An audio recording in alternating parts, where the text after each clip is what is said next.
Bonjour and welcome to a live Kerfefe break on Deprogram with Keri Smith. I'm your host, Keri, live from Paris, and I'm here with my usual Wednesday night co-host for Pop Culture, Mystery Chris, who's hanging out with me this Friday for one of my very last Europe shows from Europe. How are you? I'm good. How are you? I'm great. This is cool because I get to talk to you, even though I couldn't do the Wednesday night show. It was way too late here and we were traveling all day, but I'm like, but I can't go without talking to you. So I'm really glad. You're an addict. I like it. I'm really glad you could do it this time. We're lucky to have you. So, if it's your first time here, this is a live show that we do on Deprogrammed Mondays, Fridays at 1 o'clock Central Time. And the past 5 weeks, I've been traveling with my husband in Europe, who he's a musician, has been playing in Europe, and it's coming to a close in the next few days. So this is not usually where I'm reporting from, but it's been nice trying to fit it in from here, and it's been nice meeting people, even deprogram people. Did I tell you I've met like 4 people, Oh, wow. which is cool. They came out to my husband's shows at different shows. It was cool. That's cool. And yeah, anyway, regular show that we do on Mondays and Fridays, and then of course, usually when I'm back at home, the interviews on Thursdays are going to continue. If you are here because you're interested in learning more about social justice or woke ideology and what it is, and why people like myself who are on the left have been leaving it en masse in the past few years, please check out it on the channel here. There's a whole section called Deprogrammed Interviews, and those are interviews with people who are telling their story about leaving woke or a part of woke, or how they woke up about something, or helping us to better understand something about woke ideology. So check those out. And then on Wednesday nights, usually I'm hanging out with this guy, Mr. Chris, talking about pop culture and some fun subjects and how they relate to culture and how they have affected culture today. So that's it. Somebody says you're still on the left. I don't know what I am, my little equestrian. It depends on who I'm hanging out with. Some people, I say that because to some people, they think I'm really left. They call me a hippie, and even in the chat here, sometimes they're like, "Keri, you're still a hippie," and I'm okay. I don't think I am, but whatever. And then other people I hang out with who are on the left will call me a right winger, and worse. That's not that bad to be a right winger. It's just I don't know if it's correct, but they'll call me horrible things. So I don't know. It depends on who I'm with. Um, I think most often I think of myself now as um, I'm still liberal on some social policies, some, but I've become much more conservative personally in the way that I think it's best to live, and I've also become more conservative on some policy issues. So I think I'm in the center somewhere. I also, not that it matters, but I voted Democrat my whole life until 2018, and that was the first time I voted Republican. And I voted for Ted Cruz, and then and then for the last presidential election, during the primaries, I voted Democrat again. I voted for Tulsi Gabbard, and then I voted for Trump. So what does that make me? I don't know. What is that? That's the funny thing is a lot of the unwoke people that I met, the anti-woke people that I met on this trip in Europe, especially the ones in Amsterdam, they're lefties. They're they are, they're yoga instructors and artists and musicians, and they're just not woke. And so I think the whole right left thing has become a lot less meaningful, a lot less important in the past few years. It's really boiling down to, look, we can disagree on policy issues, left, right, doesn't matter. I just need to know, do you think the government has the right to control people, or do you believe in individual liberty and the right to pursue life, liberty, happiness, individualism? That's what it comes down to. And so it was really cool to meet a lot of lefties, people who are still currently, I would say, lefty, um, in Europe who are not woke. That was awesome. So just say you're an independent woman. That's what I'm going to say. Woman. I'm an independent woman. Okay. I don't care what you call me. Just don't call me Shirley. You know that quote? Okay. How are you, Mr. Chris? I'm good. I've been watching more monkey videos, so that's been fun. But I've also been watching a lot of documentaries. I'm probably going to tweet this out. I found a Galaxy Quest documentary, which I don't know if you've ever seen Galaxy Quest. Have you? Yes. Yeah, Okay, yeah. funny. Very good documentary. It's on YouTube for free, but I might tweet that out. But I watched another documentary that I think you would like called BS High on HBO.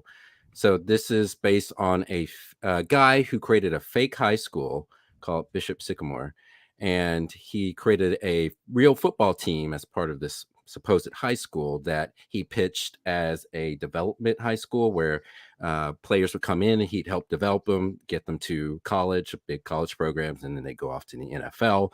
But it's just a complete scam. And I think you would like it because this guy is clearly a sociopath. Like Interesting. he he has no shame. He lies like so easy. He puts on the charm.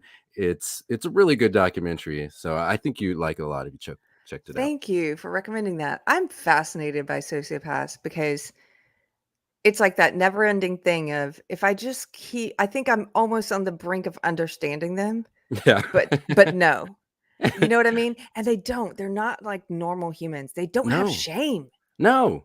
And They this don't guy have had no shame. empathy because like Yeah. he put out kids that didn't have the proper they weren't trained well, and so they end up playing one of the best high school development teams in the country, and like tons of their players on this fake high school football team were getting injured, and like they showed him video in the documentary of some of these people talking about like how damaging their experiences with him was. And he gets so angry, upset at them. He doesn't apologize ever. There's no empathy whatsoever. He's like, They how don't have dare they empathy. turn on me? How dare they? They owe me. It's pretty Wow. pretty sick. I've dealt with a few, as you know, in my opinion, narcissists and or sociopaths and or psychopaths. And they don't have any empathy, they don't have any shame, and they always do I mean, when the you just can't fathom someone doing this, but they will double down in Yeah. the craziest of circumstances where you're like, just give up the goose, and they won't. That just like you're describing this guy. No, no, no, it's always someone else's fault. Yeah. It's crazy. Yeah. It reminded me a lot of what's her name? Elizabeth Holmes. Yes, that was a Yeah. fascinating one. It's She's like, the how do people only not know she was crazy? Look at them eyes.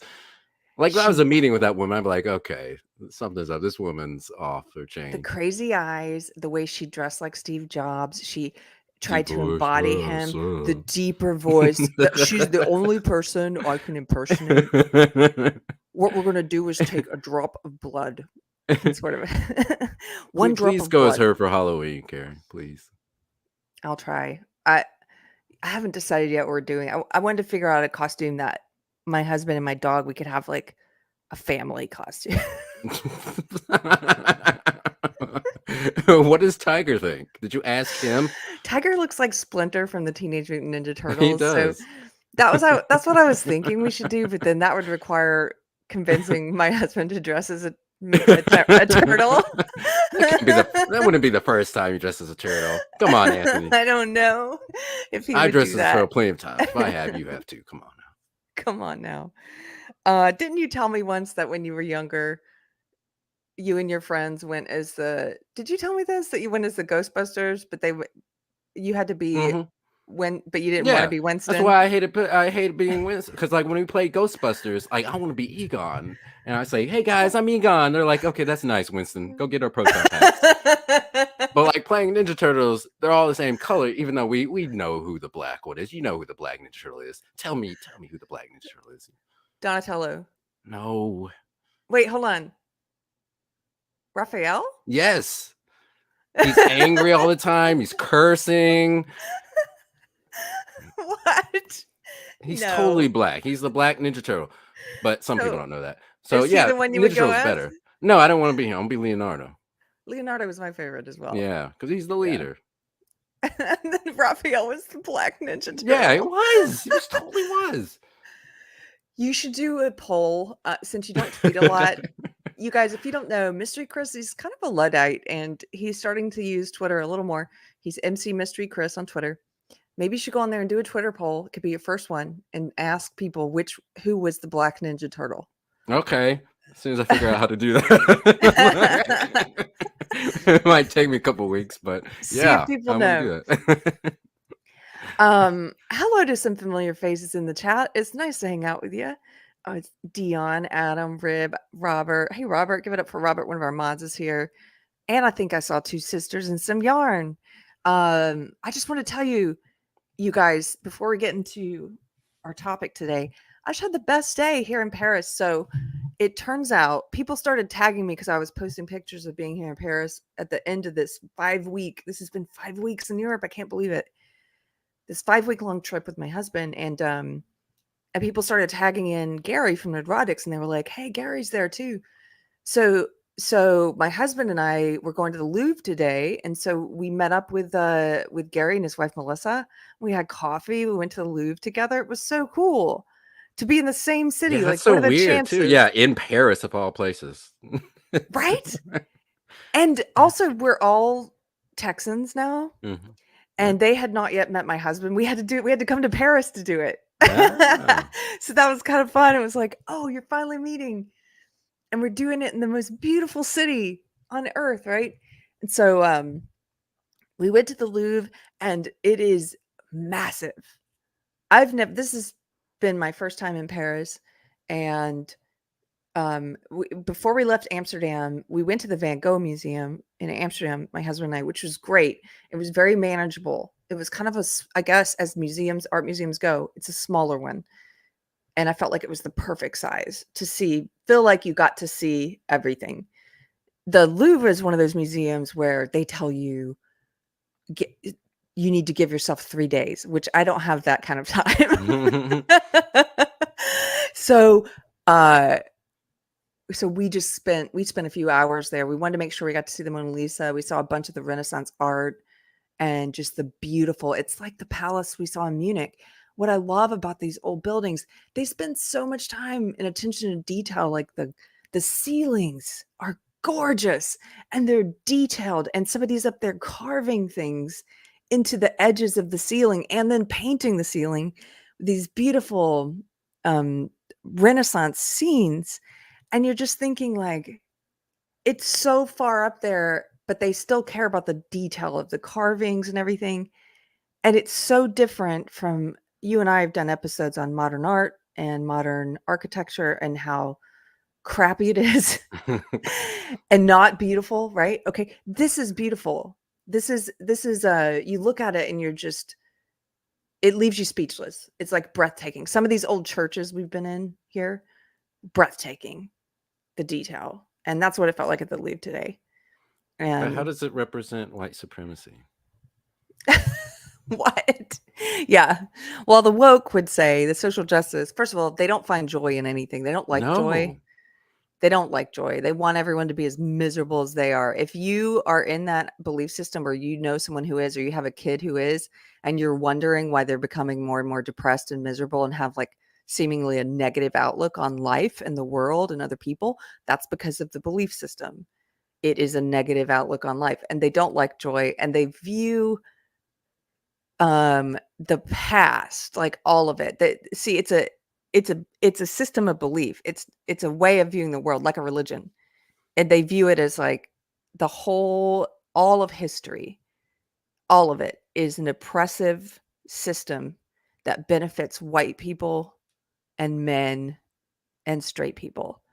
And so they have a real disdain for history, art, architecture, pretty much everything from the Western world. Like Yeah. they just really just find it.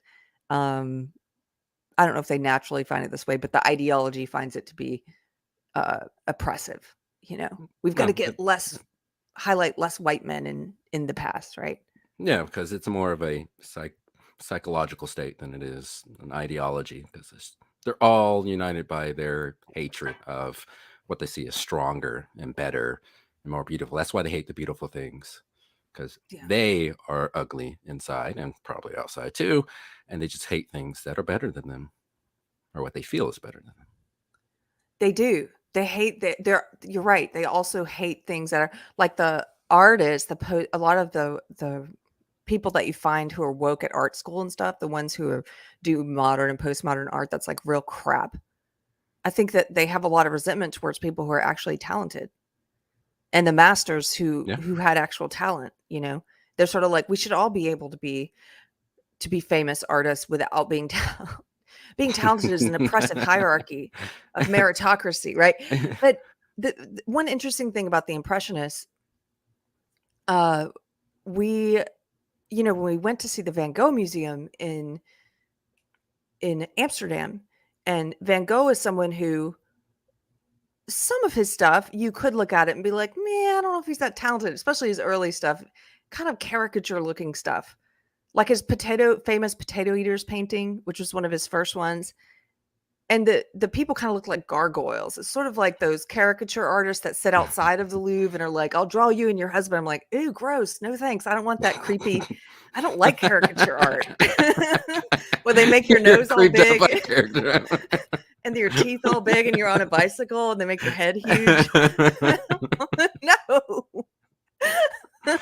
I really don't like caricature art. But so some of Van Gogh's stuff, you could look at it and say, I don't know how talented, right? Compared to the Renaissance artists, right? But then you realize, he learned and mastered all the rules and also knew how to break them, Hmm. in my opinion.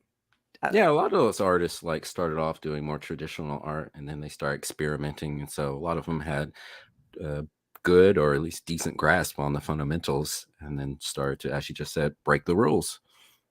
Yes. Once you know the rules, you know how to break them. But just going in and saying, I'm breaking all the rules. And it's like, yeah, you don't even know how to operate you don't know how to paint within the rules. Like you haven't mastered any of these techniques. So it doesn't mean anything for you to break them. So, did the Louvre have any modern, like, or I should say, contemporary art there, or is it Well, just all traditional? that's the thing.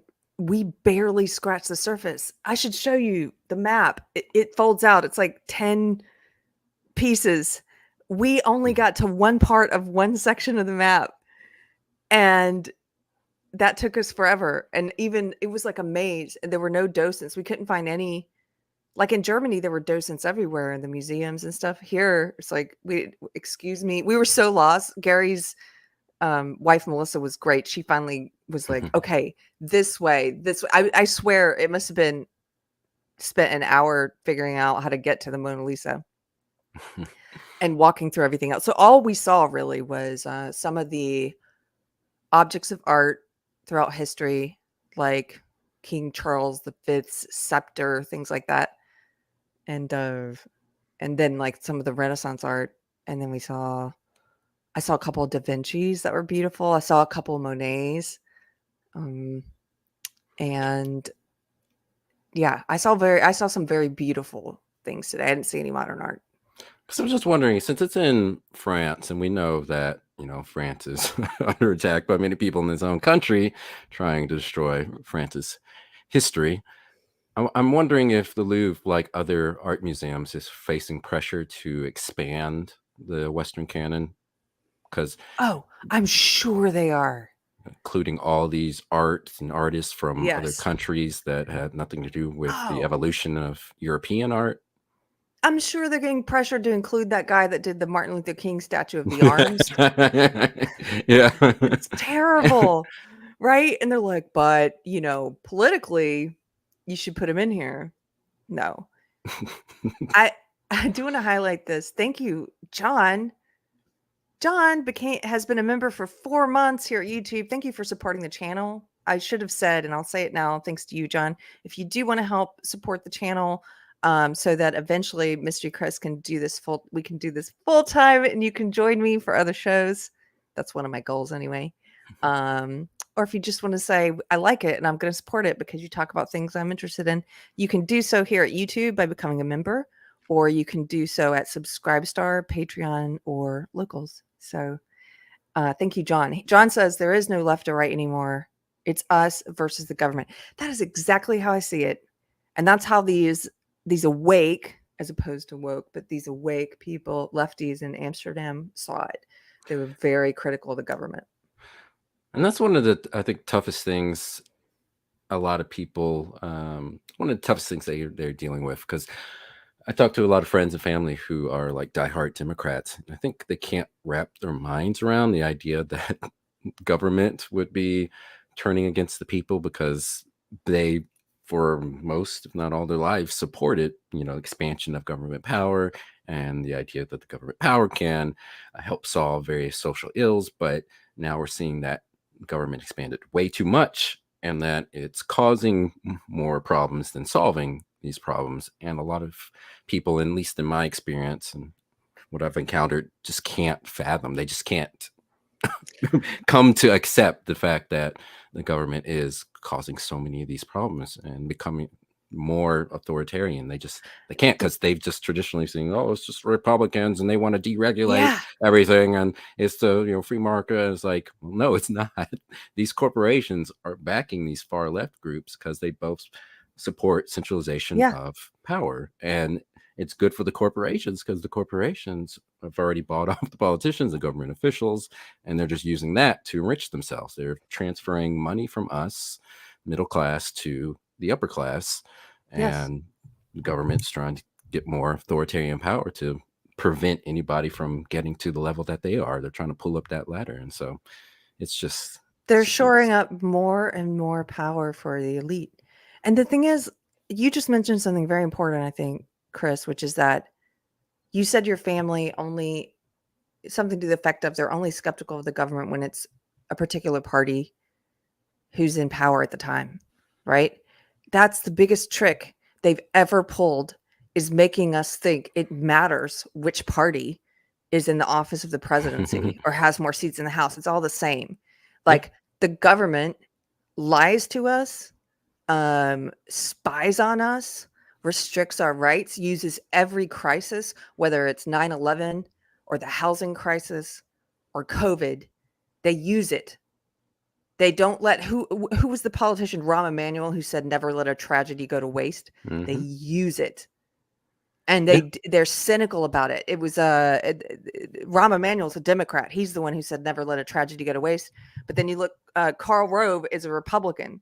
He's the one who said it's best to market a war in the fall after the summer. Like, they're all like this. It doesn't matter what party they're in. So good. I was just saying, they use every tragedy to try and strip us of more of our rights so they can control us more. And I think they really view us as, for people on the left who are having trouble seeing it when it's like the left in the office of the presidency, it's like, read the Animal Farm again. They have different rules for themselves. Look at how they behaved when they imposed rules on us in the past few years, the lockdowns, the mask mandates, as if they have a right, deigning to tell you and your family you can't leave the house without wearing a mask. Are you freaking kidding me? And then they were going to fancy restaurants like Gavin Newsom in California, French Laundry, and being seen all over the place without a mask. Nancy Pelosi and going getting her hair cut at fancy salons without a mask. When you weren't allowed to go out and your salon had to close. They don't hold themselves to the same rules. They're all like this. I think they truly view us as farm animals. Yeah. And I try to explain to friends and family that there's a larger contingent amongst the right that recognizes that the party that's supposed to represent their interest is being run by people who don't represent their interest. They represent the interest of themselves and their rich donors.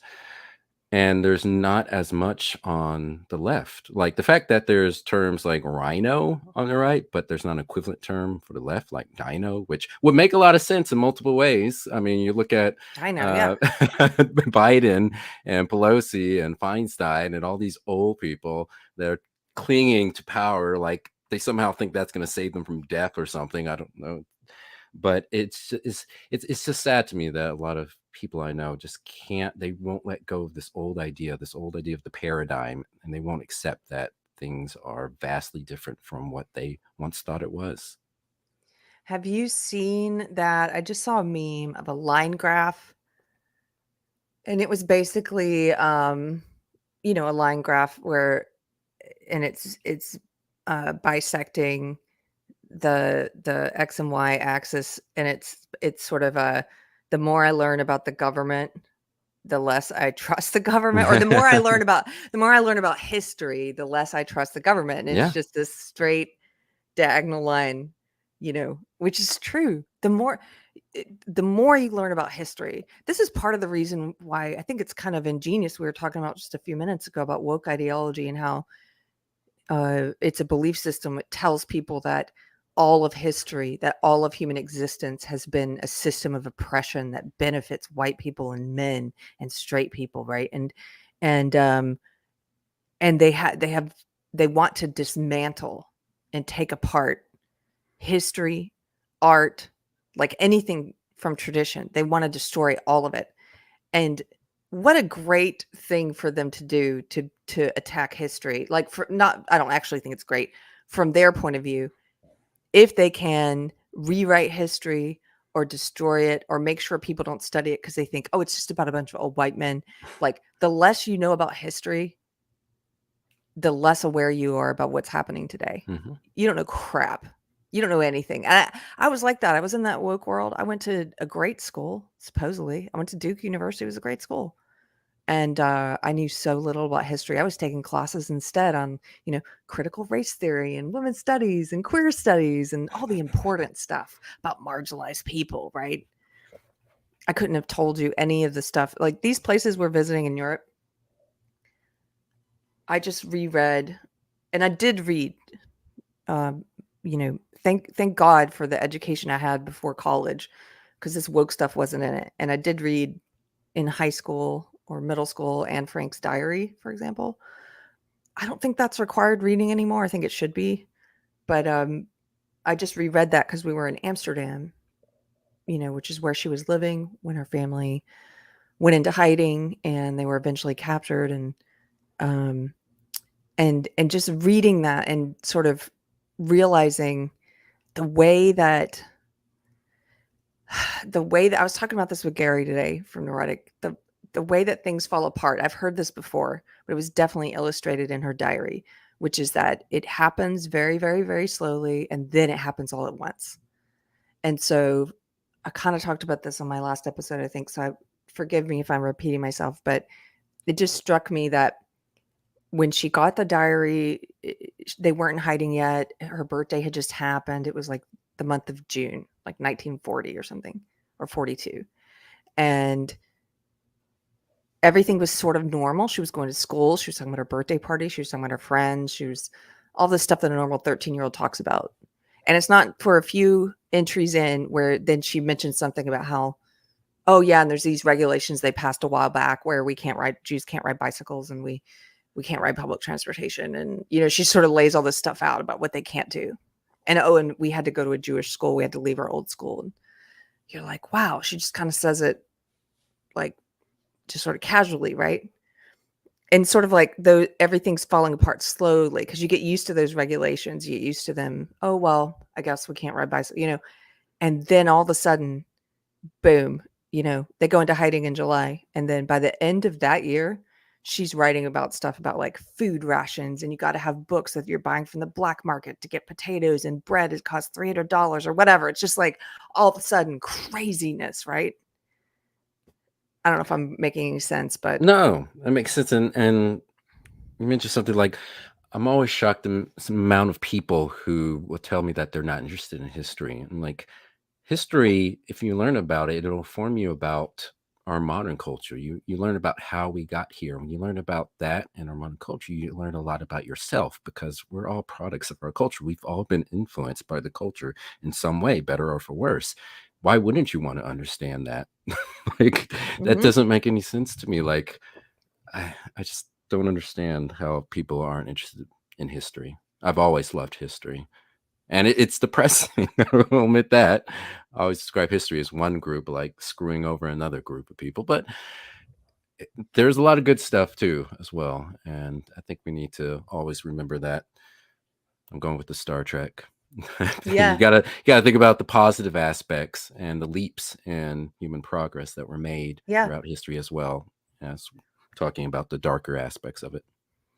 Yes. And there's also just, it is sad. It is sad that, you know, the things that human beings are capable of, but also it's beautiful the things that human beings are capable of. And again, Anne Frank's diary is a great example. You know, in the midst of all of this, towards the end, she's writing about how much beauty there is in the world and the beauty of nature and a sunrise and, you know, the wind on your face and all these little beautiful gifts from God. She describes them as such. Mhm. And just, and you're like, it just blows you away that someone who's in that situation maintains that joy and for life and love of life.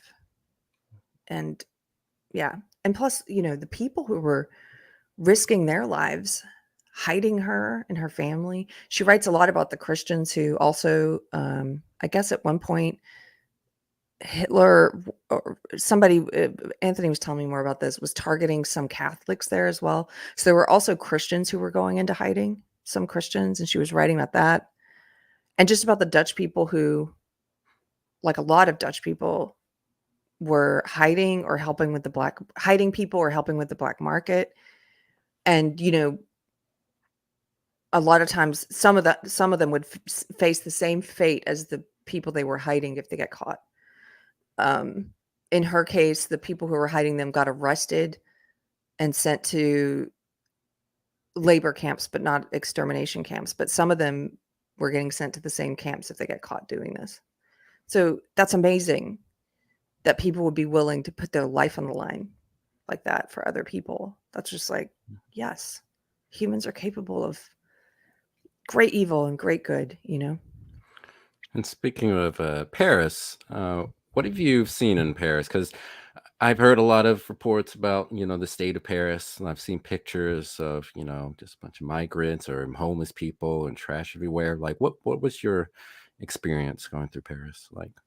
Well, that's a great question. Let me just put this on the screen for a quick second. Rib Rascal says, I remember a sunset bringing me to tears once.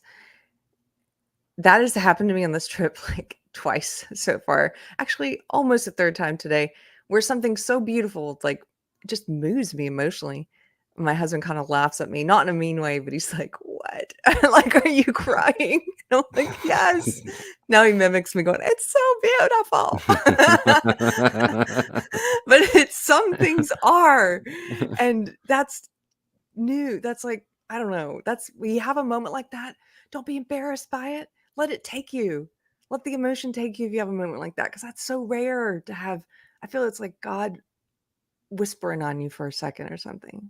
So take that moment, Rib. The moment like that today, we were in this old church after we left the Louvre.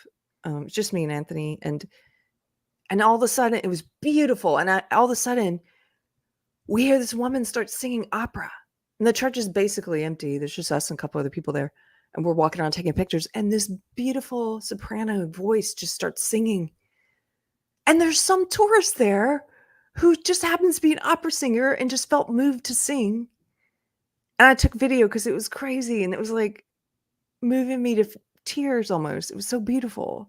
So You're not that's what dead I saw. inside. I'm not dead inside.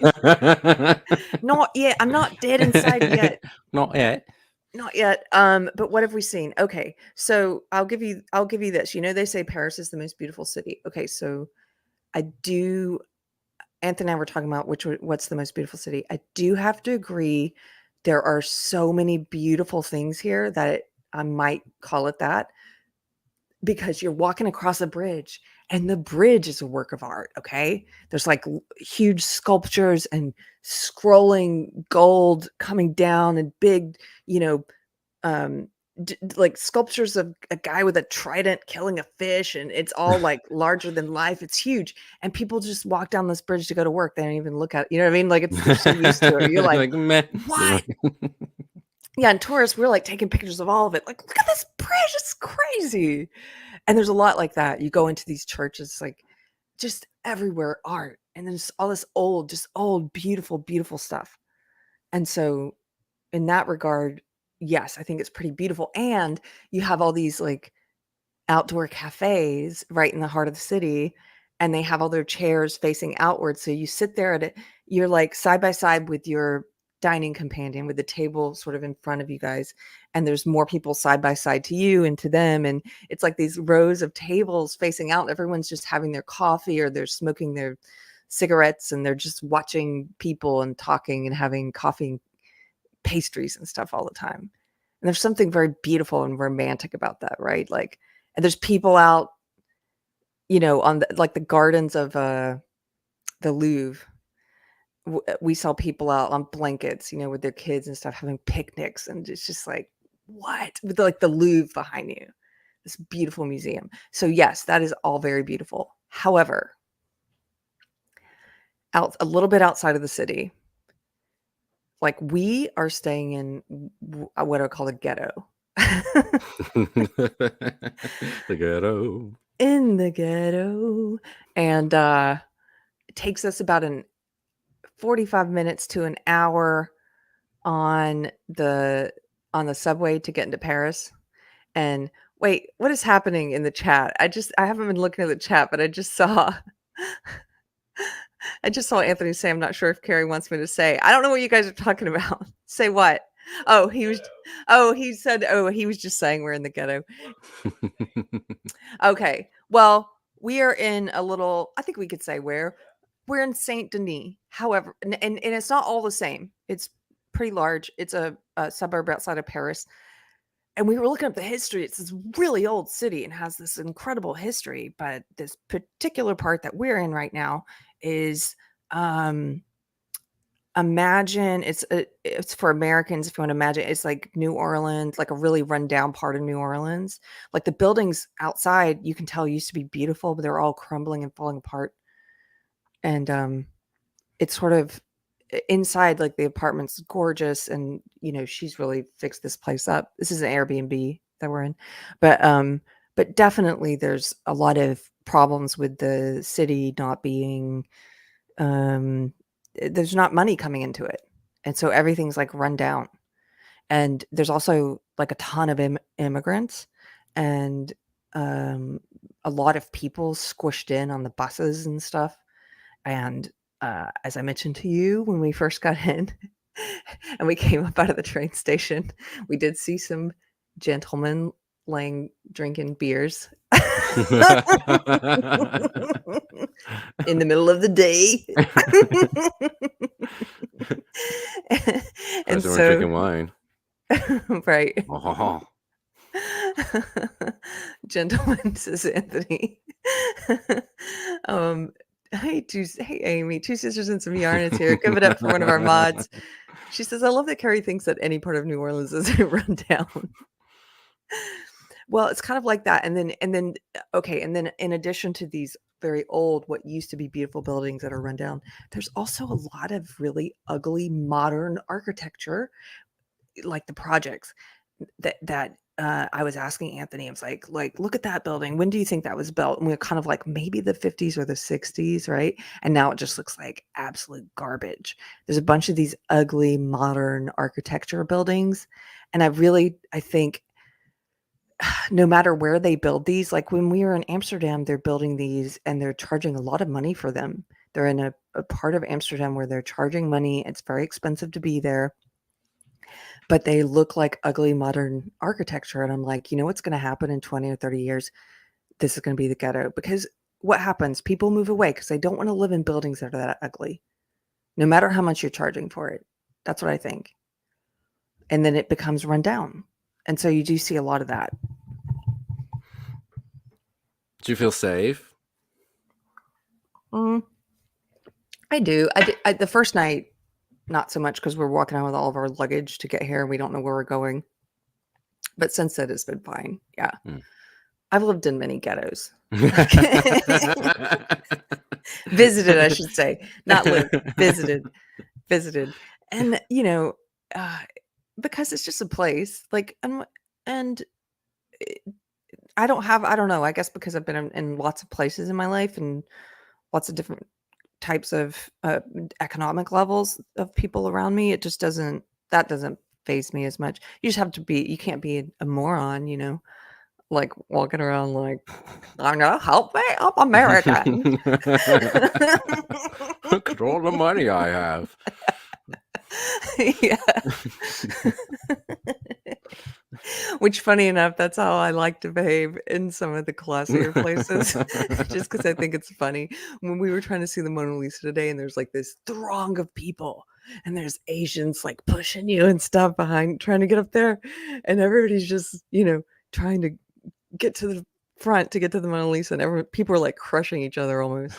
And I I thought it would be funny. I didn't do it, but I thought it'd be funny to be like, "Excuse me, we're Americans." Like, America. "Excuse me." Whenever I go to a fancy art gallery, I like to bring my monocle, and people always stare at me and give me like this dirty look. I'm like, I'm just enjoying the art. Yeah. Bring your monocle. Ah. Um, I think you have to come here. I think you have to visit here. But that means I have to get on a plane. Yeah. I've never been on a plane for more than like 3.5 hours, and so like the idea of being on a plane for like 10 hours just seems like a nightmare. Yeah, but on some of the longer flights, they have, free movies, so you can kind of distract yourself, and I'm one of those people that Will can they make fall me asleep pass out? I need a Yeah, pass. I fall asleep pretty easily on planes, so I Hmm. guess the amount of time on it doesn't bother me as much. I think you would like it here. Maybe I'll I take a think boat. and also, you remember you asked me about, in Amsterdam, like, diversity in terms of race, and I was talking about immigrants in Germany and stuff. Paris is the most diverse in terms of race I've seen yet. It is like a melting pot city, and I don't just mean where the ghetto, where we're staying. I'm talking about the city itself, Paris. Every language you hear, on the subway, walking around. I don't know if that's because there's so many tourists. I think it's probably because there's tourists and people who live here from other places and students and stuff. There's, like, Koreans and Japanese and, um, a lot of different immigrants from Africa and the Middle East, and, yeah, you see hijabs here, not as much as in Germany, but it's, like, just melting pot Hmm.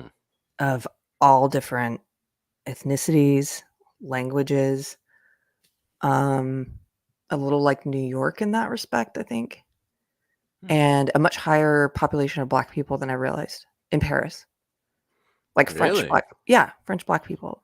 I can never get used to that. Like whenever I see like a French black person, I'm like, what? When they speak French? Yeah, it's just weird to me. I'm like, something's not computing. You're like, Hey, "What?" the Olympics are supposed to be there next year. We heard that from a Yeah. local that they're going to spend a bunch of money cleaning out, the river The here, migrant. No. Yeah, what are they and gonna do they're with the migrants? Are they gonna like push them to some other area? So I have no idea. I don't know how they're gonna get the city ready for that, but,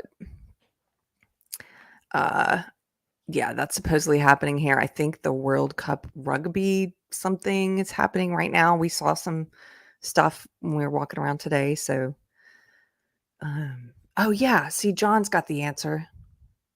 John says there are tons of French colonies filled with Black people that immigrated to France. right.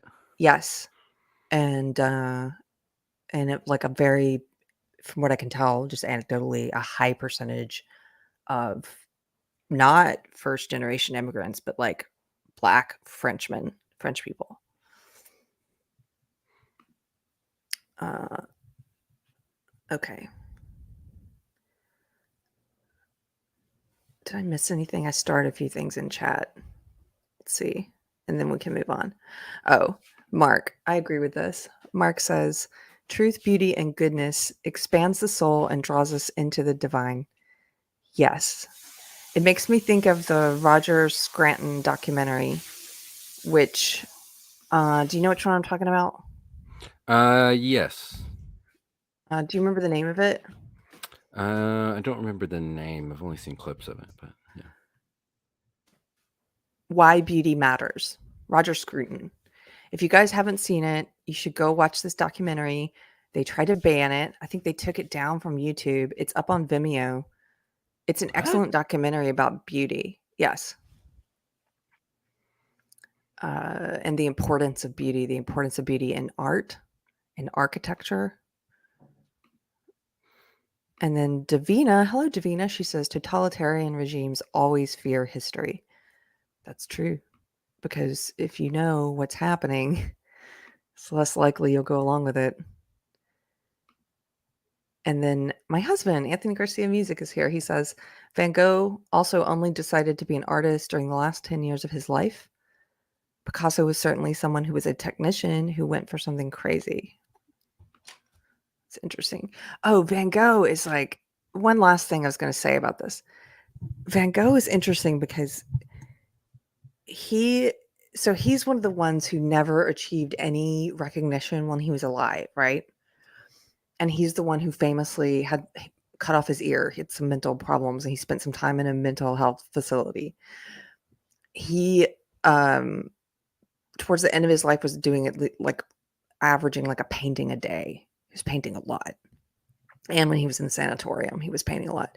But he hung out with these other artists. He spent some time here in Paris with some of the other impressionists, and he tried to start this artists like commune that other people were doing at the time, where artists come and live together and do paintings together and hang out, and nobody wanted to go. Anthony, didn't you say his brother paid some artist to go there?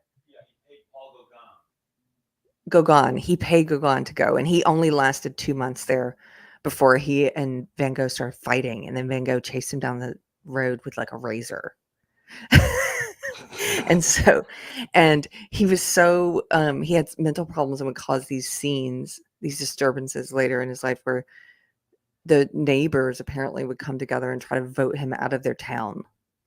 Like like nobody wanted him there. How embarrassing. Right. I knew you would find that funny. With it just like, can you imagine being so unlikable that people were like, get out?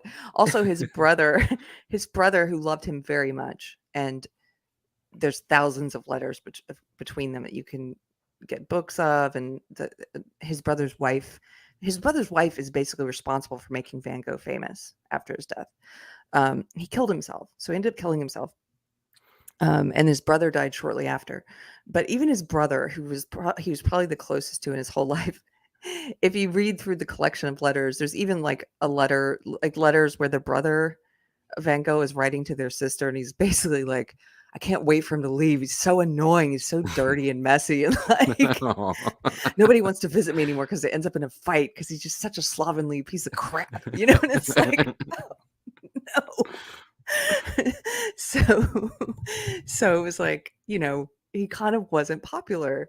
And Anthony says he was also harassing the prostitutes in Arles and another town in Holland. Yeah. Who hasn't done that? Who hasn't harassed the prostitutes? When he cut his ear off, he took it to a lady, a prostitute, I think. That's sweet. The spoilers. There are some historians that think that he didn't off himself, that the stories some people believe is that there are some kids outside of his home where he's staying, and they were playing around with a gun, and one of them accidentally shot him. And instead of reporting the kids, he just decided to go into his home and just bleed out, basically, and died. I heard that conspiracy theory, but I don't know. Given his deteriorating mental state, I guess that could explain not reporting that, but also it could explain him doing it. I don't know. He just seemed like he was not in a good state of mind. But so anyway, though, after his death, was never recognized before, but after his death, pretty soon after his brother died, his brother had a child who they named after him. They named Vincent. And his brother's widow, she dedicated her life to like going around and promoting his art and his story, and it turned him into this internationally known figure. And now he's in museums around the world. All of the fame, the money, everything he never saw in his life came after. And his sole remaining heir is his nephew Vincent, this woman's son Vincent, who is responsible for the Van Gogh Museum. And we were just thinking, you're in this museum and it's so commercialized now. Like anything you can imagine, and they have it in the gift shop. Like uh uh you know, stickers, wallets, teddy bears, rain slickers, umbrellas, and you can get anything with Van Gogh paintings on it. They all has Van Gogh. You can get like screen printed teddy bears with Van Gogh paintings on them. It's Van Gogh everywhere. And we were just thinking, what would he think of all this? You know? Well, I just put something in the private chat. This is the Van Gogh experience, which I haven't gone to. Have you heard about this? No, what is this? So it's a interactive exhibit of Van Gogh's paintings that's in various cities around the country. And I just put in a link that just has some images from a Google search, but it's basically them projecting his art on four walls of whatever museum this is in, and Wow. people go in and just experience it. And it looks neat. It's a little pricey. That's the only reason why I haven't gone to it. I was like, I don't want to pay $60 for it, but it is interesting. If there's someone out there who works at the Van Gogh experience and wants to gift Mr. Chris with a tour, he will review it. Let's see. Can you guys see this? Yep. This is pretty beautiful. Yeah. Yeah. Floor to ceiling multi-sensory art exhibit. Wow. Cool. Yeah, it looks pretty neat. I think this is very cool. But yeah, this is in a ton of different cities. Like I'm amazed at just how much, and it's been going on for a while. I think it's been going on for at least 2, maybe 3 years prior to the pandemic. So I think I definitely developed more of an appreciation for him having gone to the museum. So I would recommend it for anyone who's interested. If you're ever in Amsterdam or another place with a Van Gogh exhibit, it was very interesting, and seeing how he developed his use of color over time, and his brushstroke style and technique, and how he did people, and his sense of humor and stuff. It was very cool. I have a lot of, and also the painting he did, and how positive he was when his nephew was born, the one that his brother named after him.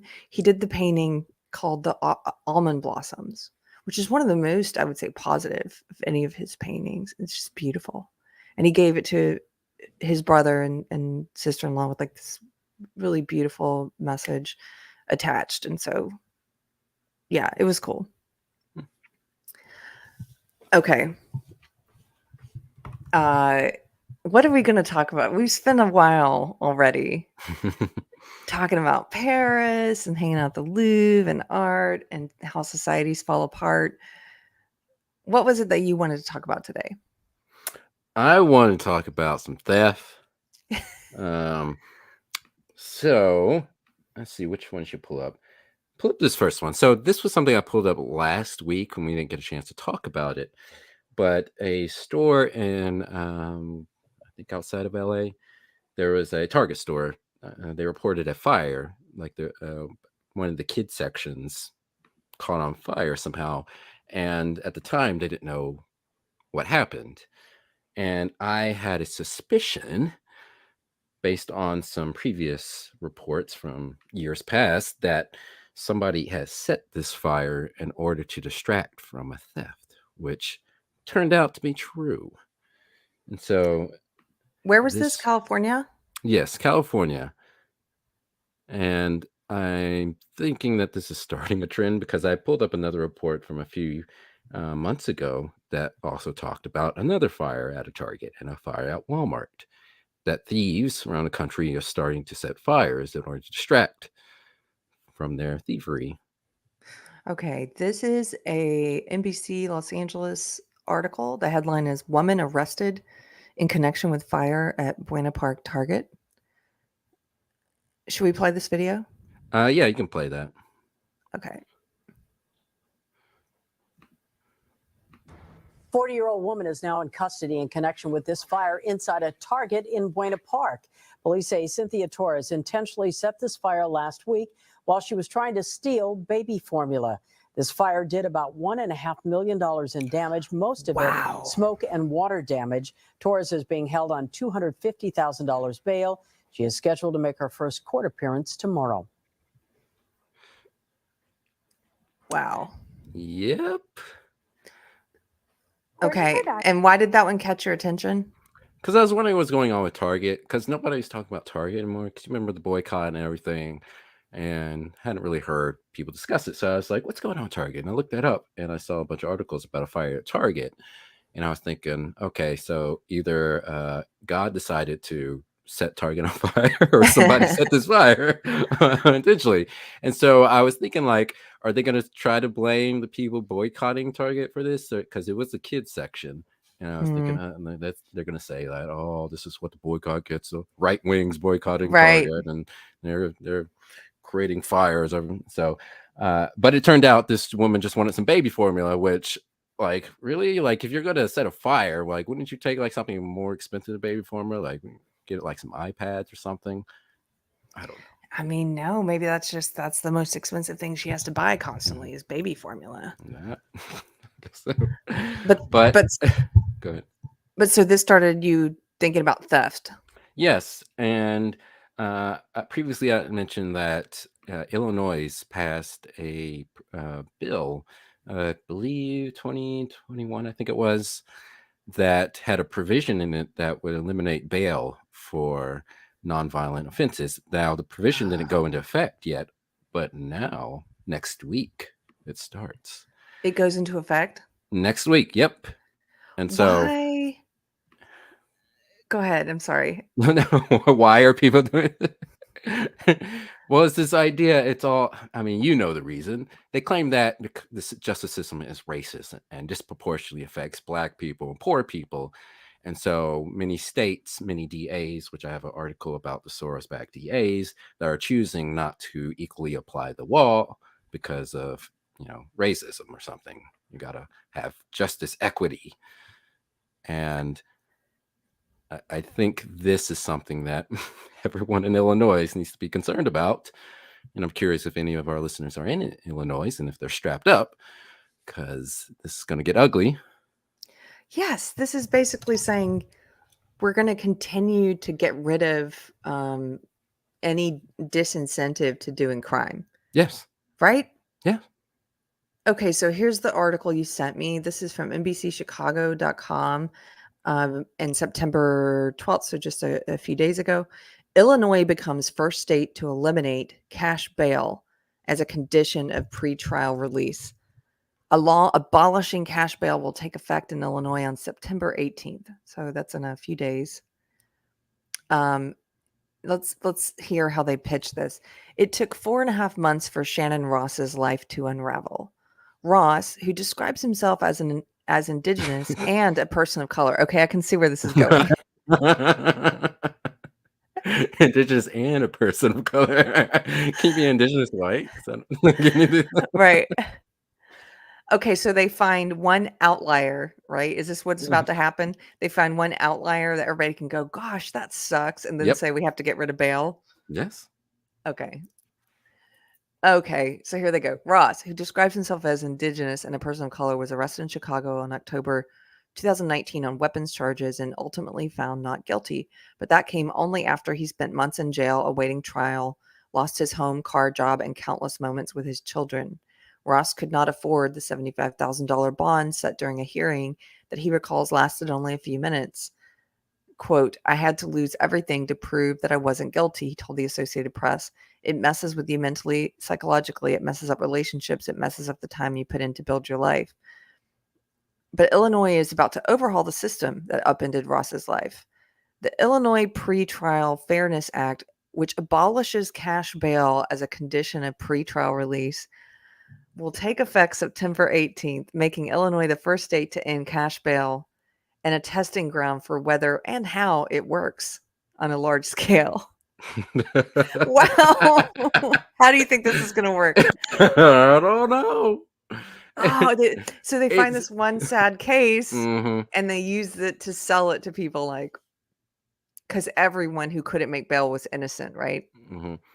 And the thing they do with like articles like this is I've seen them defend some of these moves to eliminate cash bail or to decriminalize essentially theft by like making it misdemeanors for stealing up to like $950 in California. But they often justify that by saying that, you know, crime statistics supposedly are down. And if that isn't even true, I suspect that it's because people aren't reporting a lot of these thefts, because if you made it, you know, a misdemeanor to steal a certain amount, then a lot of cops aren't just going to show up to these, you know, cases where people have stolen things. And so a lot of the store owners are just not going to report that to the police. You're so right. It's just going to continue to make theft worse. Yeah. Ah, okay. Hey, Cheeky Mare. Give it up for Cheeky Mare. Another of our mods is here. Hello. We're just talking about this new law that goes into effect in Illinois in 3 days, where they're going to get rid of bail when people commit a crime or have been accused of committing a crime. Okay. Let's continue. Judges can still keep people accused of serious crimes behind bars pre-trial, but first would have to go through a more rigorous review of each case.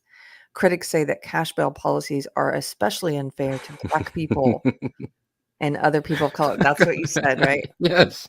How? Maybe because we commit more crimes. I don't know. A 2022 federal civil rights report on cash bail systems found that courts tend to impose higher pretrial detention penalties on Black and Latino people, citing a study that showed Black men received bail amounts 35% higher than white men, and Latino men received bail amounts 19% higher than white men. I'm not saying this isn't true, but I want to know, in this study, did they take into account whether it was first offense, second offense, Exactly. third offense? Is that what you're about to say? Yeah, that's what I was going to say. Because they don't, I mean, I wish they would tell us. Adjusting for, you know, all things being equal, it was this, right? Mhm. But they don't say that. Cook County Public Defender Sharon Mitchell Jr. described Illinois' previous cash bail system as a, quote, cousin to slavery, end quote. It's just like Mad Libs. I always say this, but it is. It's just the same script over and over again. Just put in different words, people's names, or certain states or cities. That's all you got to do. Quote, the vast majority of people in the system are poor, and they're Black and brown, and they have no power. It is an incredibly unfair system, he said. You go to a bond hearing, it sounds like a slave auction. People are talking very fast. They're putting price tags on people's freedom. Between 1970 and 2015, there was a 5-fold increase in the number of people jailed before trials, according to the 2022 U.S. Commission on Civil Rights report. Data shows more than 60% of defendants were detained prior to trial because they could not afford to post bail, and that nearly 74% of the 631,000 people jailed daily in the United States are awaiting trial. Typically, in state courts, a judge decides if a defendant poses too much of a threat to the community to be released, or if they can be freed with conditions, according to a nonprofit bail project. Some states have tried to ease the cash bail rules. In 2017, New Jersey essentially replaced its cash bail system with a risk assessment process that gauged the potential danger a released defendant could pose to the community. But cash bail is still allowed in some instances in that state, and others have curtailed the practice, such as New York and Alaska. California has made several efforts to reform its cash bail system, but lawmakers balked at sweeping reform. Proponents of cash bail argue that it ensures released defendants show up for court proceedings. Yes, of course it does, because they want to get their money back. Yes. What else is to ensure that they don't just skip town or just They just refuse to need to come? trust black people more, Keri. The system doesn't trust us. It's racist. I love how they're always saying, this is racist or this is, but they don't exactly explain why. It's No, like, but this law they don't have isn't to. just applied to one race of people, it's applied to everyone. Yeah. And the thing is, like, I'm not even opposed to having discussions of ways uh, bail can be reformed. But just like with the talk about police and defunding police, like, there really is no true reforms being discussed. It's all about getting rid of it entirely. Like, they want to get rid of police entirely instead of saying, Yes. okay, let's look at a case by case basis and say in certain cities, maybe the way police are being trained needs to be changed. Maybe the hiring practices, they're hiring people that aren't too bright or got psychological issues and need to find ways to screen those people out. Or we need to address police unions that they're protecting bad cops. There's a lot of little things that we can address, but no, they just want to get rid of the whole They thing, get rid just of it. like with this bail system. Just get rid of it. It's the same thing with immigration, these crazy people. They're like, we don't want any process or procedure rules or anything. We just want open borders. Yeah. And you're like, well, what? Like, oh my gosh. Okay. Um, well, this says, I don't know if I believe this, but this says, but New Jersey data shows that after the state moved away from cash bail, the number of defendants who were charged with a new crime or who failed to appear in court remained steady. I'm Okay, skeptical of that. I'm skeptical of that. Can someone look that up for us? Someone in the chat who wants to be industrious. What if one of my mods is still here? Could you just look that up? I actually, we may not get to it in the show, but I want to read studies about that. I'm curious. Illinois State Senate Minority Leader John Curran, a Republican representing suburbs southwest of Chicago, said he's not opposed to changing the system, but wants judges to retain more power than Illinois' new law grants. Quote, I've always said that New Jersey has done this mostly right. Curran said, all felonies are put before a judge, and a judge can consider if a person is a danger to the community or a willful flight risk, or whether there's a history of intimidating witnesses, and they can detain on those standards, and it gives judges full discretion.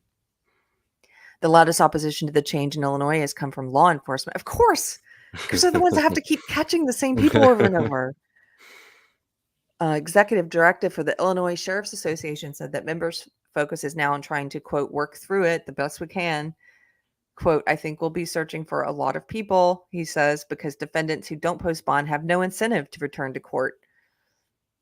Although setting people free before trial will become the default in Illinois, there will still be cases that warrant detention, including for those accused of violent or sexual offenses or facing charges involving a gun, according to the public defender Mitchell.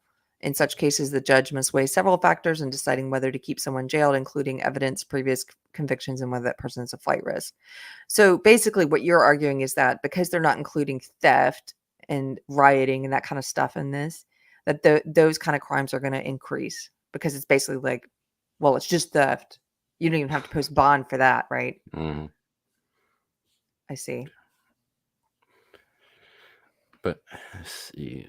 I have a video. If you go to that news report on theft in Cali, because California is the worst, and I have some statistics we can bring up in just a moment on that. Also, Two Sisters in Some Yarn has found a study. It's a big, long study. She says, thank you so much.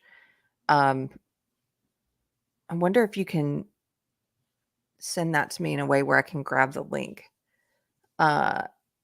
Email it to me if you can. No worries if you can't. I'll look at it later if you can't. Okay. So which one do you want to pull up? So the news report on theft in Cali, you could pull that one up. So this is, I think, came out about a month ago, but it was the local news report from one of the local affiliates in California that did a report on the growing theft crisis in California. And these aren't just like small thefts. These are where groups of people will just rush into a store. Everyone will grab as much as they can and they'll all run out. Okay. And there's more and more videos of this coming out from all around the country. Okay, hold on. I've been seeing some of these. It's wild. It's like this isn't sustainable. This is going to end really badly. Because somebody is going to, especially like in a state like Texas, somebody's going to defend their property and going to shoot someone, and then the media will most likely, unless if that person's white, if they're like Hispanic or something, then they probably won't talk about Oh, that. if But if it's they're white, white, they'll be they'll be like, Jason Aldean caused this. That's what they'll say if it's a white person who defends their property. They'll be like, it's his song. Try that in a small town. Jason Aldean did this. But if the person's not white and they defend their property, they won't say anything.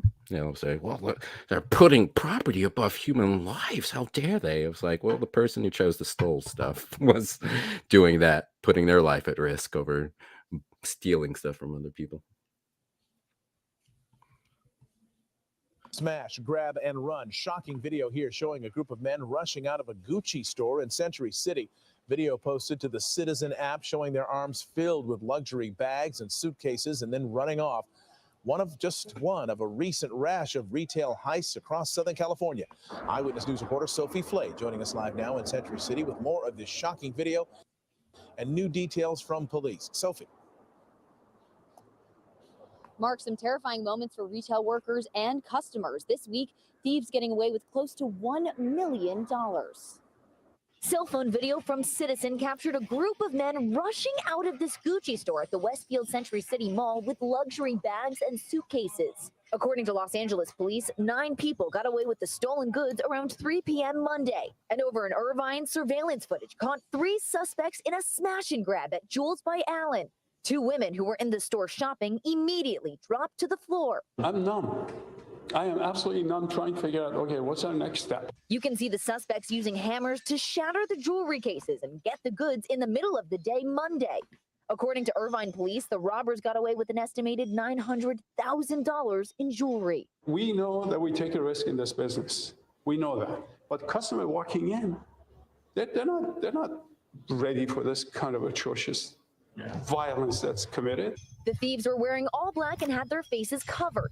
Thankfully, no one was hurt during the violent robbery. And now Allen is left to pick up the pieces. I can't stop because something like this happened. You know, we have to get on with life. I have a family to feed.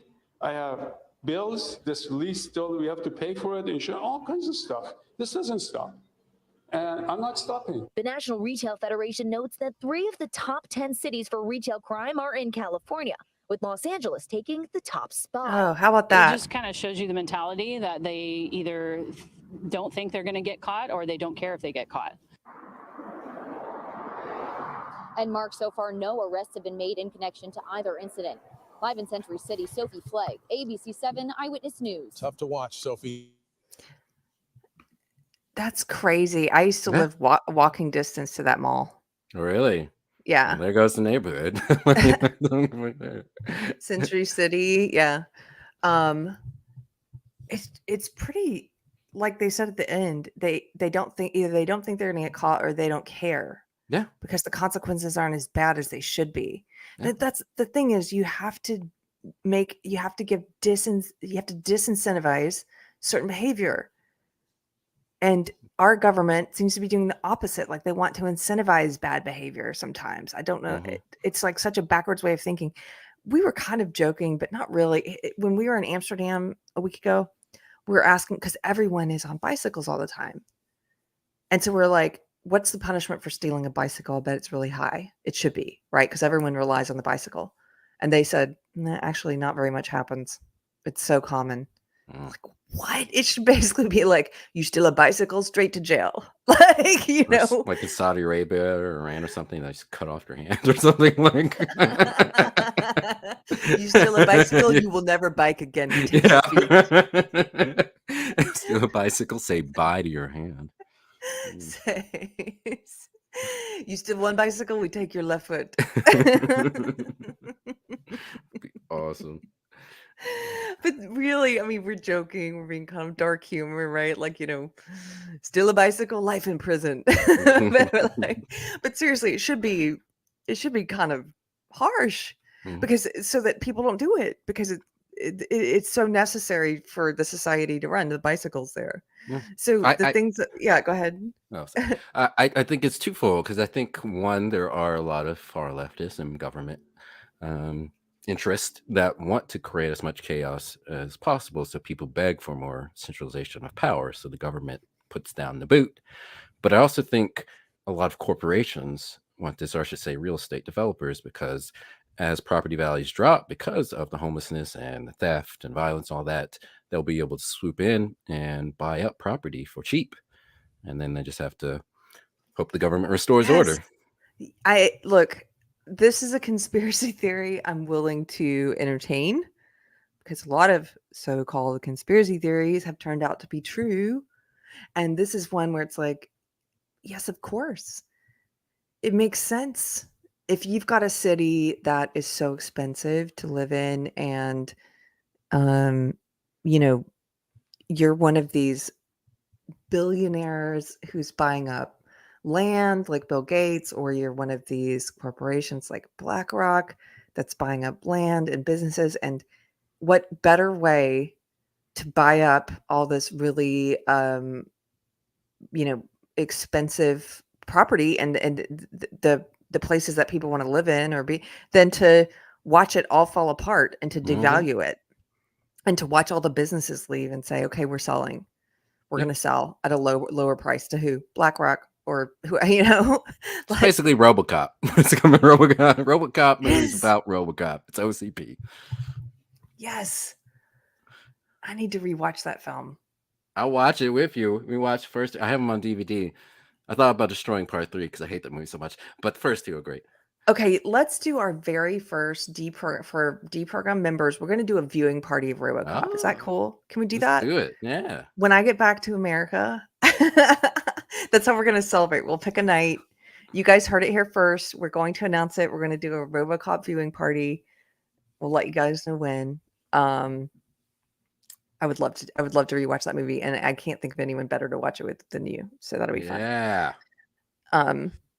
Yeah, this is what, I don't know. It's just, it seems obvious. We kind of talked about this with Hawaii just a little bit, but it seems obvious that's what's going to happen in Lahaina now, in Maui, Mhm. is all these, indigenous people who wouldn't sell are now going to sell, or some more of them will sell than not, for lower prices even. And, these big corporations going to keep buying up all of our land. Did you see that story that came out about a few months ago on Walmart in Chicago? There were like 4 Walmarts on the south side of Chicago that all closed down at the same time. And you had a bunch of like civil rights leaders and people saying like, how dare Walmart close in these, predominantly black areas, and that somehow racist. It's like they're closing because of the theft, because they can't run a business without people stealing so much stuff from them. And so they tried. I mean, they knew that it wasn't a great area to begin when they moved in, 17, 18 years ago, but they just can't run that business anymore. And this is what happens in so many black areas. When people talk about food deserts and stuff, they don't talk about the amount of theft that causes these businesses to move elsewhere. It's just so frustrating. It's just one of those things where so many of us black people keep shooting ourselves in the foot and then blaming white people for it. I just found an article about that here. Let me pull it up. It's Sure. also interesting because I remember when I was a hardcore leftist, we were protesting Walmart's opening up in like the white leftists used to be like, yes, the white leftists used to be like, don't go into neighborhoods of color and put the mom and pop shops out of business. They don't need a corporate Walmart, like. And now the white leftists are like, don't close the Walmart in the communities of color.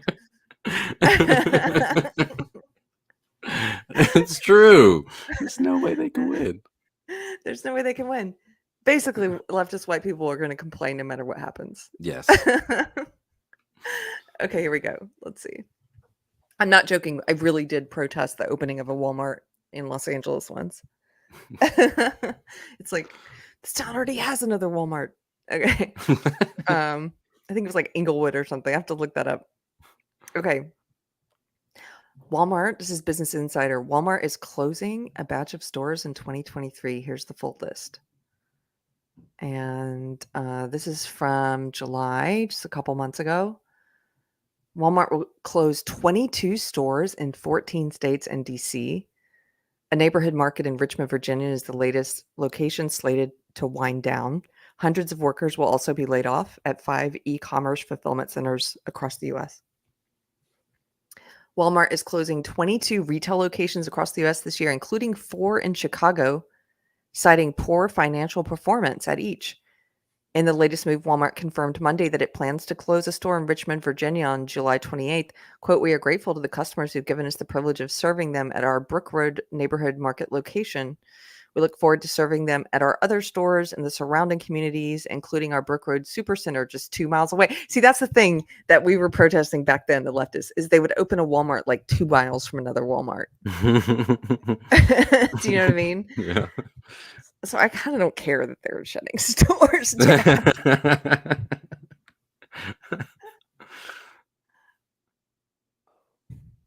you see that better? Yeah. The recent closures follow a trend of Walmart closing a handful of stores across various states each year, with the company saying the stores are underperforming or falling short of financial expectations. In the case of Chicago, the retailer revealed in April that the 4 targeted stores lose tens of millions of dollars a year. I wonder how much theft has to do with that. Hmm. In addition, the retail giant ended its 9-year experiment with 2 pickup-only locations in Illinois and Arkansas this year and confirmed it would lay off hundreds of workers.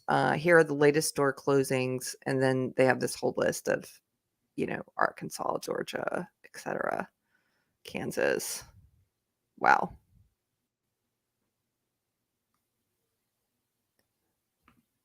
So you said you saw that leftists were angry about this? Yeah, there are people complaining, like civil rights groups, and it's just same old, same old. It's like, when I encourage some black people to pull together some money and create some stores, put that in black areas.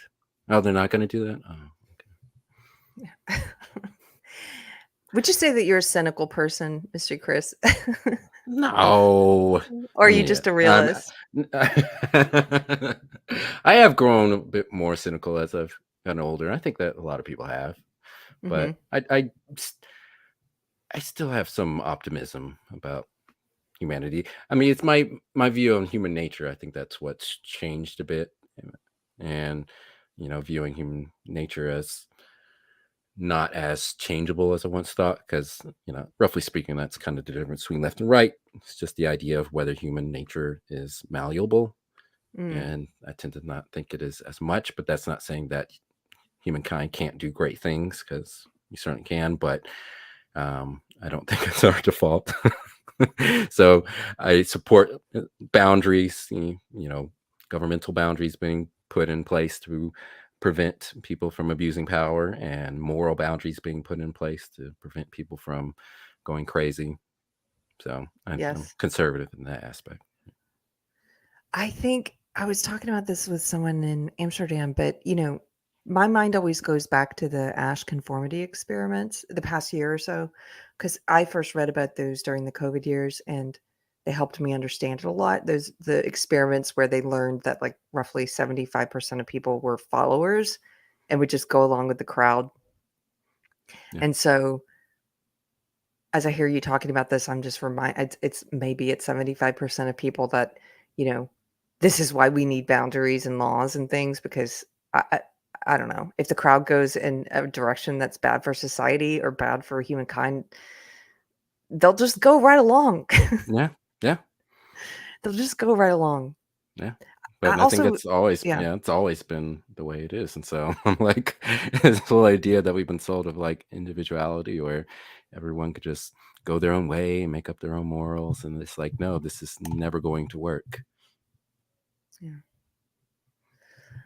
Okay, do you want me to pull up these statistics? Yeah, pull up these statistics. There's some graphics in here, but this has this is from a U.S. Chamber of Commerce, and it has some nationwide statistics, and some statistics that you can break down on state level. There's like a map further on in this article where you can click on each state and see what the percentage of crime is compared nationwide.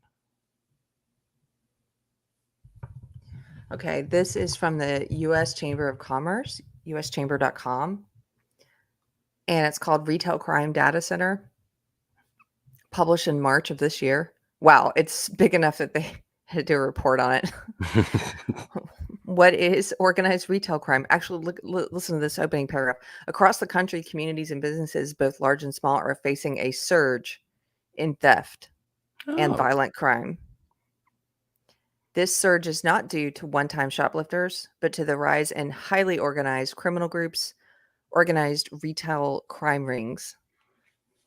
What is organized retail crime? Organized retail crime, also referred to as organized retail theft, is the coordinated theft of merchandise by individuals and groups for the purpose of reselling those goods by passing them off as legitimate goods to unsuspecting buyers, typically online. It's highly organized. Organized retail theft rings exploit local laws, intentionally stealing no more than the dollar amount threshold to be considered felony theft. Wow. Wow. And employing a large number of individuals to commit a large number of thefts just below that threshold. It's not a victimless crime. Many of these thefts become violent, and innocent consumers, employees, and local communities and business owners and shareholders bear the costs of the rising retail theft. According to the National Retail Federation's 2022 Retail Security Survey, 8 out of 10 retailers reported increased incidents of violence and aggression this past year. In 2022, retailer losses amounted to nearly $100 billion, of which organized retail crime is a significant driver. What can be done about it? Hey, maybe you can quit passing stupid laws like the one in Illinois. Nah, we need the federal government to get involved. Hey, maybe you can quit marching to defund the police. There's a lot of things you could defund, but you know. The U.S. Chamber is committed to working with federal, state, and local policymakers to address this serious issue. At the federal level, the U.S. Chamber worked as part of a broad coalition to pass the INFORM Act, which takes critical step of removing criminals' access to online marketplaces by requiring that high-volume third-party sellers disclose and verify their identity. Encourage states to pass laws defining organized retail theft as a separate offense and pushing local prosecutors to prosecute offenders to the fullest extent of the law, which is not very full, given how we ripped it apart. What law? Yeah. Well, I can't even make them post bail. Not in Illinois, I can't. Encourage coordination among federal, state, and local law enforcement entities to bring these groups to justice. Retail crime by the numbers. Oh, this is interesting. They have it divided by state. Okay, so for those of you that are having trouble seeing this little US map here, you can see it by state, percent of total US retail theft in 2021. The pink is less than 1% happens in that state. If you click on the state, it'll show you the specific amount. Okay. The next color up in pink is 1 to 5%. The next color up, like Texas, is 5 to 10%. And then the dark brown is over 10%, like California there. So California, yeah, over 10% of the retail theft in the US happens there. Hawaii, less than 1% happens there. I think you had Alaska selected. Oh, I did select, sorry. Yeah. Alaska, Hawaii, less than 1%. Hold on. How do I get back? At the little top of that little drop down. I think you click that X too. No, at the bottom where it said Hawaii. You can either do that drop down and go to select all states, or go to that little X at the very bottom. Is that all they show you? Like what percent? Wait, Yeah. let's go back. Okay, let's go back. California, 12.62%. Oh, they do give a little bit more specific info. And you can see the dollar amounts of stolen goods and the loss to tax revenue. And then you can see California has enacted legislation on organized retail crime. Really?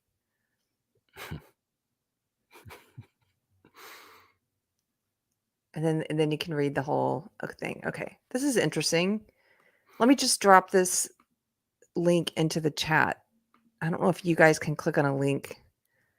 I can't click on any links when I'm in this when we're in the back end here for streaming, but maybe you can click on it if you're in the chat. So there you go. And I think if I remember correctly, they had a statistics on that page that talked about the number of job losses associated with that, because that's something that doesn't get talked about as much because people keep talking about the amounts that businesses have lost, and certainly a lot of people who aren't sympathetic to businesses won't care. But if you start talking about job losses, then maybe people start to care. They go, "Oh, it's actually affecting workers." Like, yeah, dumbass, it is. They never think about that, like how it No, impacts people. Never. so dumb. Okay, cool. Yeah, they said that link works.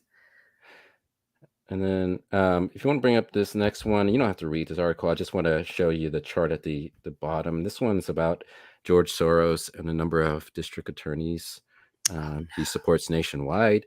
So this is something else they've been using, where a lot of these district attorneys will choose not to prosecute people for certain crimes because they're solving racism or something. Isn't this true of the guy in Wisconsin who killed all those people at the Christmas parade? A Soros attorney general had chosen not to prosecute him previously. I have to look that up. I'm pretty sure that's the case with that guy. And then he went and killed all these people. Here. And that was one of the issues with Chicago, Kim Fox, who you remember her from the Jesse Smollett stuff. And she's been doing the same thing, which is why part of the reason why there's so much crime and violence on the south side of Chicago is because a lot of these people are just getting out or being released. I have to look up this Christmas parade one.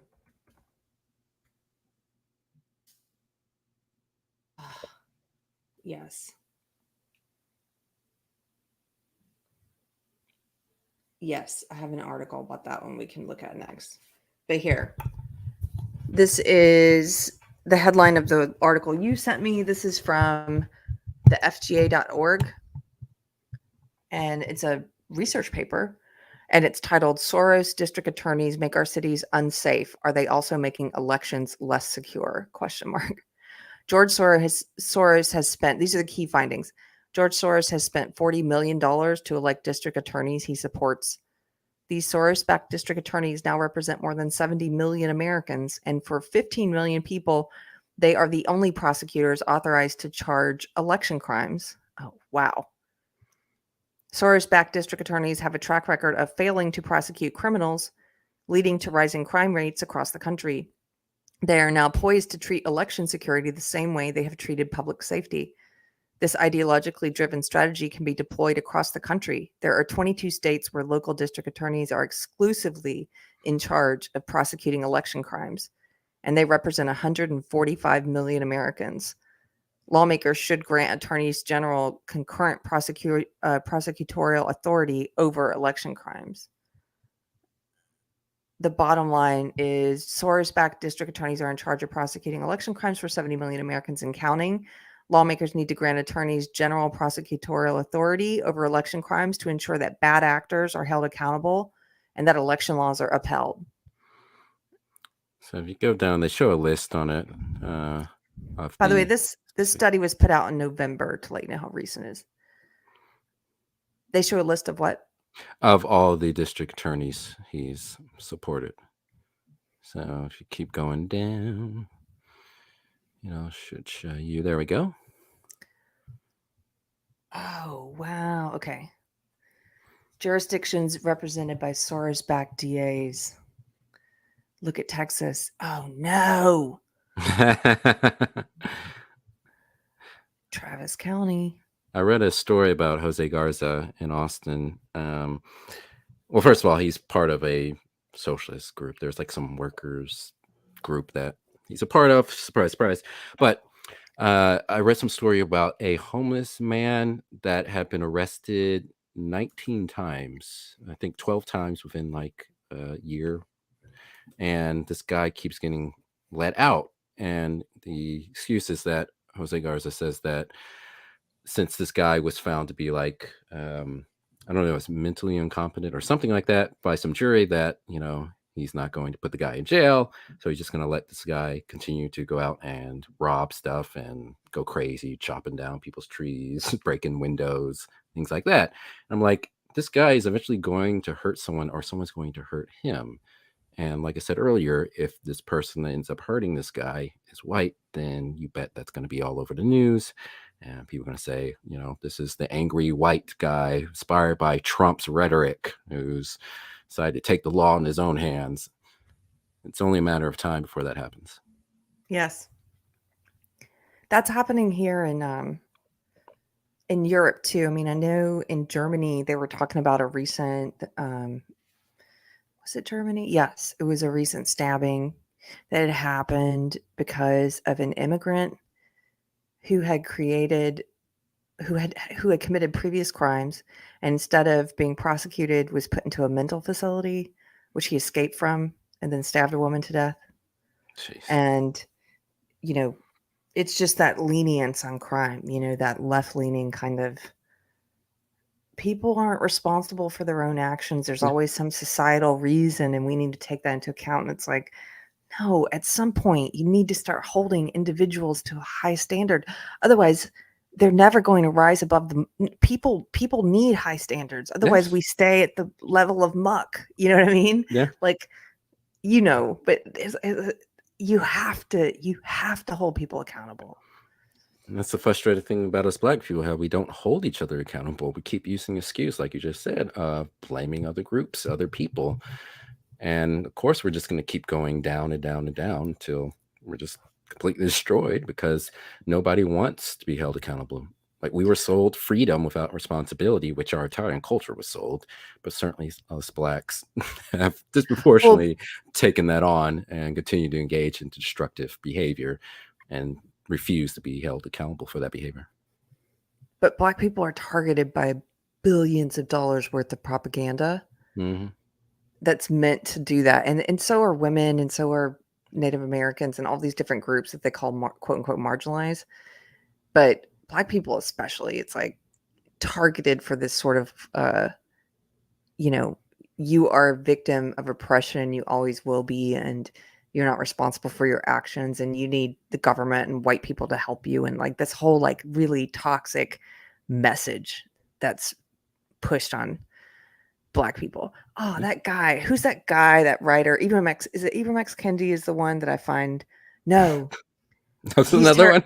He's terrible too, but Ta-Nehisi Coates. Oh, that guy. That's right. And the white liberals love him. And his writing is so depressing. I think you were even telling me about a study that showed that after reading stuff he wrote, that young Black men were more depressed and had lower self-esteem. Was that you telling me about that? I don't think so. I think it's someone else. Okay.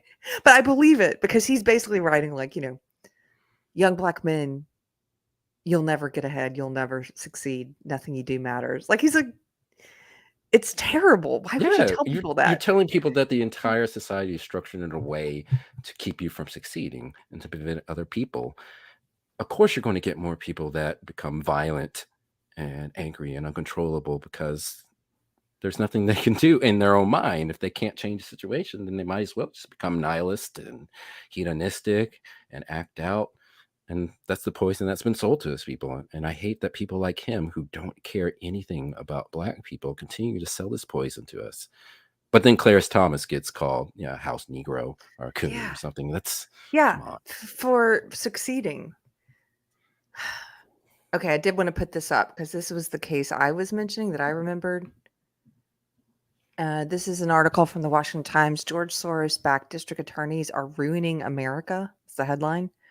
Woke criminal justice reform is simply not working. This is an opinion piece, of course. If you scroll down, this is an article from November of 2021. And it says, career criminal Darrell E. Brooks Jr. has, and that's the guy who committed the Christmas parade massacre in Wisconsin. It says career criminal Darrell E. Brooks Jr. has emerged as the top suspect, accused of plowing his red SUV through I forgot to say this. Is it Waukesha, Wisconsin's annual Christmas parade on Sunday, killing at least 5 people and injuring dozens of others, including children. But just last week, so a week before he did this, Mr. Brooks was released from Milwaukee County Jail on a $1,000 bail for charges including battery, domestic abuse, reckless endangerment, resisting arrest, and bail jumping. Can you believe that? And bail jumping. What? In July of last year, Mr. Brooks was charged with reckless endangerment and possessing a firearm as a felon. In addition, he's a registered sex offender in Nevada. A background check from Wisconsin's Department of Justice came back with over 50 pages of charges against Brooks, stretching back decades, Fox News reported. Should he be found culpable in Sunday's atrocities, Mr. Brooks clearly did not deserve to be back on the streets, and yet there he was, mainly due to an approach pushed by district attorneys across the country, backed by liberal billionaire financier George Soros, an approach that champions such so-called, quote, criminal justice reforms as abolishing bail for hardened criminals. Milwaukee's District Attorney John Chisholm, one of a number of DAs around the country whose campaigns Mr. Soros has helped to bankroll, has worked for the last 15 years to change the city's approach to incarceration. In 2018, he tweeted how Milwaukee was making a commitment not to keep individuals held on cash bail in jail. When the pandemic hit, Milwaukee's Woke Community Justice Council recommended criminals needed to be let out of jail immediately. The city obliged, reducing its jail population by about 40%. Mr. Chisholm has also used his Twitter feed to cheer on other Soros-endorsed district attorneys around, around the country, including San Francisco's Chesa Boudin. Mr. Boudin will face a recall election next year amid a popular backlash over rising crime rates within the city and a lack of prosecutions. I think he did get recalled. When was this article? I thought I remember hearing about. This is 2021. Okay, I'm pretty sure he did get recalled. If I remember correctly, I heard that San Francisco recalled their district attorney, which some good news that people in San Francisco are upset enough about all the theft that they are willing to try to hold some of their elected politicians to a higher standard. Yes. I just looked it up to see if you're right. He did serve. Sorry, all these articles coming up are French. Stop giving me. I can't read that. Are all the ads for baguettes? Wine. You need a baguette. You want some wine? It said, he was elected as San Francisco District Attorney in 2019. He implemented some criminal justice reform policies to reduce incarceration, including bail reform and alternatives to prosecution and sentencing. Alternatives to prosecution. Alternatives to prosecution. A nice sit-down chat. We'll just you have understand a what chat. You did wrong? Okay, you're free to go. We know that you've committed domestic abuse and false imprisonment and larceny and rape and grand theft, but let's have a chat. Let's find an alternative to prosecuting you.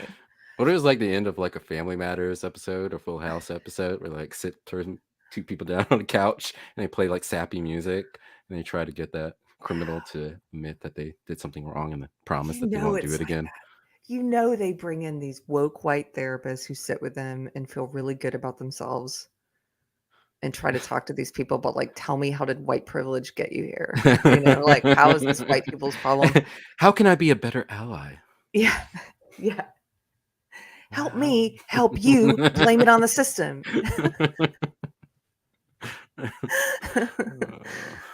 Help me help you escape responsibility for your actions. It says true, what's happened.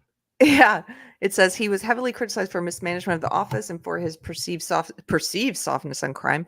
He was the subject of a recall election on June 7th, 2022, and 55% of voters, wow, I can't believe that, in San Francisco chose to remove him from office. That's awesome.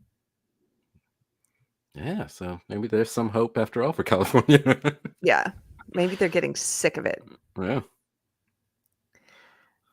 So anyway, I had to bring that up because I remembered one somewhat recently, and it was that terrible Christmas massacre one where it's like, he wouldn't have even been on the street if they had done their job. But these DAs who don't want to prosecute. Yeah. Unbelievable. Is this Friday Night Tights? All this talk about baguettes. Hello, Giselle. No, but that's coming up soon, actually. If you missed the beginning, I was really lucky. My husband and I got to hang out with Gary and his wife today in Paris. And he said they're doing a show tonight, which should be starting in 9 minutes. So we're going to wrap this up so you guys can go watch Friday Night Tights if you want to. And tell Gary I said hello. And I hope you guys have a good rest of your day. Here it's the evening. Already. Do you mind if we wrap it up now, or is there anything else you want to hit before we go? Do you want to play just a little funny? You don't have to play the whole video. Yeah. So this is a skit from Living Color. You know how much I love Living Color. We both do. So this is one of the Homeboy Shopping Network skits. Yes. So Damon, Keenan, Ivan Wayans play two ghetto guys who steal and try to resell the equipment they've stolen as part of a Homeboy Shopping Network. And thought thematically it fit in with the theft stuff we're talking about today. Are we gonna get in trouble for playing this? I don't think so. We had a whole episode of Living Color. We played a bunch of stuff. Right. Okay.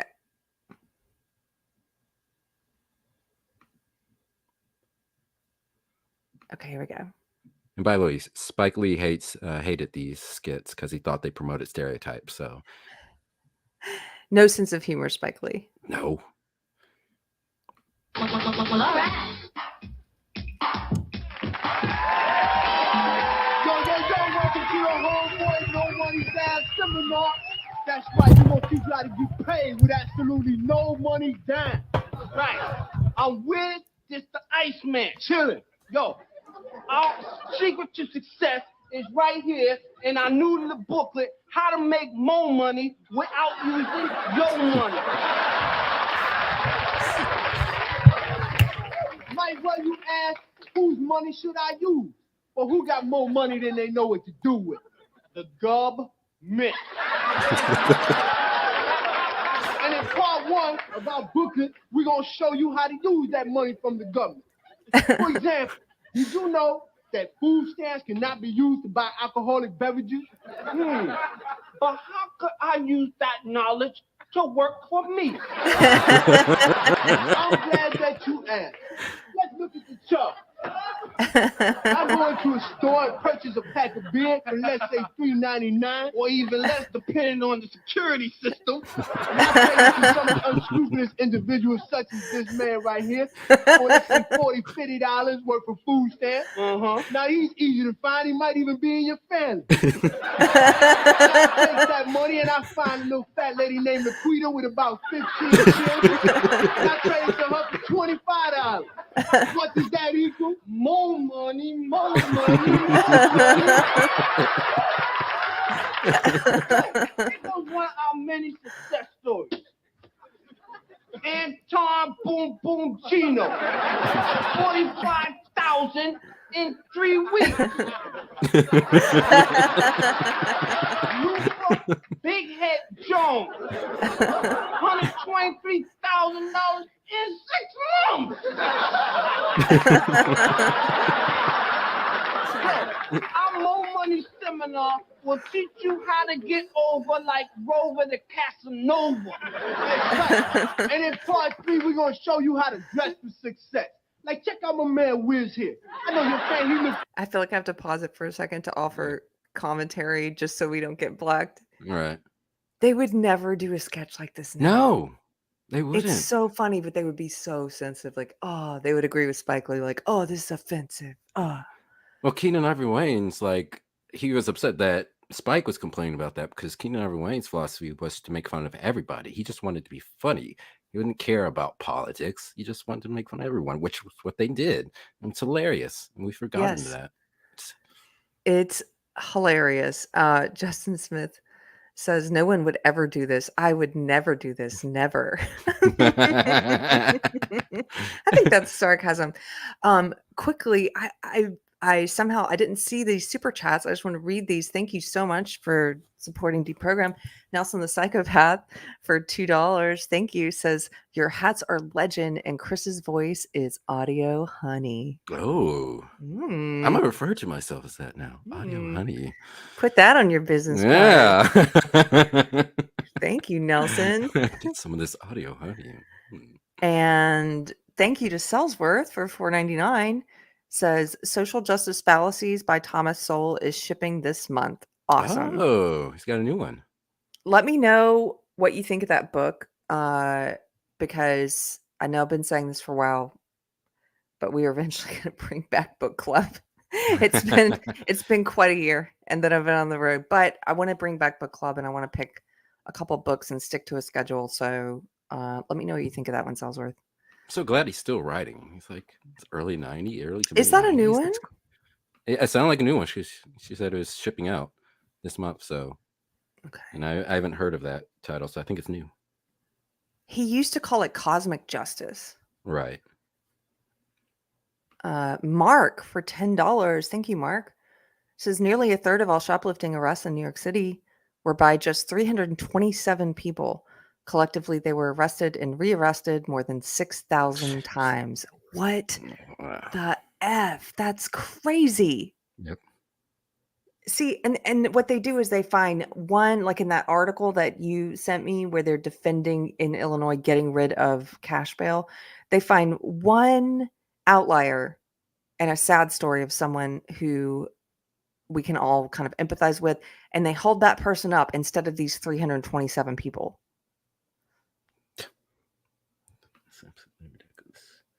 Thank you, Mark. Okay. And so, yeah, so all right, I was just confirming, yeah, that is a new book by Thomas Sowell coming out on the 19th. Oh, wow, that's cool. Okay. That's good to know. Thank you, Sellsworth. This will says, can I buy Chris's voice with food stamps? I'll take it. I'll take anything.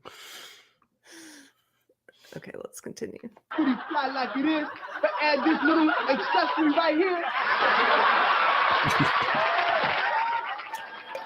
Now he's got a look that most businessmen just can't seem to say no to. That's right. But wait, hold on.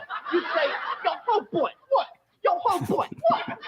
You drive a big Mercedes. Yes, I do. How can I drive a big, crazy Mercedes, too? Well, that's easy. If you act now, we're going to send you out an exclusive Mo Money valet kit. You just find yourself a nice, fancy restaurant. Hold up this here sign, and you'll be amazed at how many people just walk up and give you a luxury car. Yo, some of them will even tip you before turning over the keys. More money. FBI, open up in there. Yo, you know what that means? We're moving locations. That's right. Yo, people are just banging on the doors trying to get into our seminars. So just spend $50 to the homeboys care of this station. See you next time. Peace. Oh my gosh. So times. funny. So funny. Well, thank you guys for hanging out. Thank you, especially Mr. Chris, for hanging out on a Friday. And Jamie, thank you, Jamie, who just took off. She said, take care, Keri and MC. Always enjoy the live streams. Have a great remainder of the trip to Europe. And have a good weekend, everyone. Yes, have a good weekend. Next time I talk to you guys, I'm going to try to do one more before we leave Europe. We'll have to see if that's possible, because we're going to be leaving at the beginning of the week. But I'll let you know on the community tab. And as always, if you like the video, please hit like. That helps us out. That helps the channel's algorithm, or leave a comment. I appreciate it. And I appreciate hanging out with you guys while we're on the road, and having a few laughs and talking about the world. If you're new here, I hope to see you again. Anything you want to add? No, I'm going to go watch some more monkey videos. There's so many, like YouTube keeps recommending them to me, and I have to watch it. And now you're on a loop. Yeah. I've been watching a lot of dog videos on Instagram. That's my thing. So They're so cute. yeah, you got to have something, You gotta silly like balance that. out, like, yeah, there's a lot of negative news. So you gotta find Yeah, the good stuff, positive stuff. absolutely. Yeah. Okay, I don't know how to technically do the F&T raid where everybody in the chat automatically goes over to Friday Night Tights. I have to figure out how to do that. I've done it once, but I can't remember how to do it. Anyway, if you're up for it, head on over to Friday Night Tights to Nerdrotics channel. Tell Gary I said hello, that you came from Deprogrammed, and have a good night, everybody. Have a good night, Mr. Chris. You too. Bye, everyone.